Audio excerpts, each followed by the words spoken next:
Hello. சம்மர்லேருந்து நம்மளோட செடியை எப்படி ப்ரொடெக்ட் பண்ணலான்றதுக்கான வீடியோ தான் இது. ஸோ எவ்வளோ தான் தண்ணி கொடுத்தாலும் வந்து பார்த்திங்கன்னா, ஈவினிங் ஆனால் இவ்வளோ ட்ரை ஆகிடுது. இந்த ட்ரையாக இருக்கும்போது புதுசாக வர தளிர் எல்லாமே ஈவினிங்கில் வந்து அப்படியே ஒரு மாதிரி துவண்டுருது. ஸோ அதை நீங்கள் எப்படி ப்ரிவெண்ட் பண்ணலாம் அப்படின்றத நான் உங்களுக்கு சொல்கிறேன்.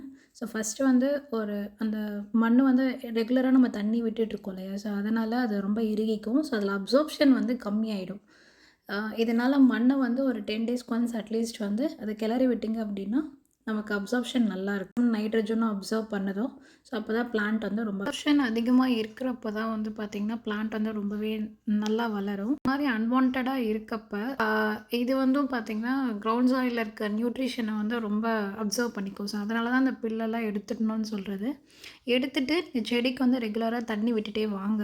ஸோ கண்டிப்பாக நிறைய புதுசாக வந்து தளிர் வரும். அதிலிருந்து பார்த்திங்கன்னா மொட்டுக்கள் எல்லாமே உங்களுக்கு நல்லாவே வரும். இந்த சிம்பிளான டிப்ஸை ஃபாலோ பண்ணி பாருங்கள். செடியை வந்து ரொம்பவே நல்லாயிருக்கும். நெக்ஸ்ட்டு வீடியோவில் இந்த வெயிலுக்கு எப்படி வந்து செடியை ப்ரொடெக்ட் பண்ணுறதுன்றது சொல்கிறேன். சப்ஸ்கிரைப் பண்ணுங்கள். டாட்டா.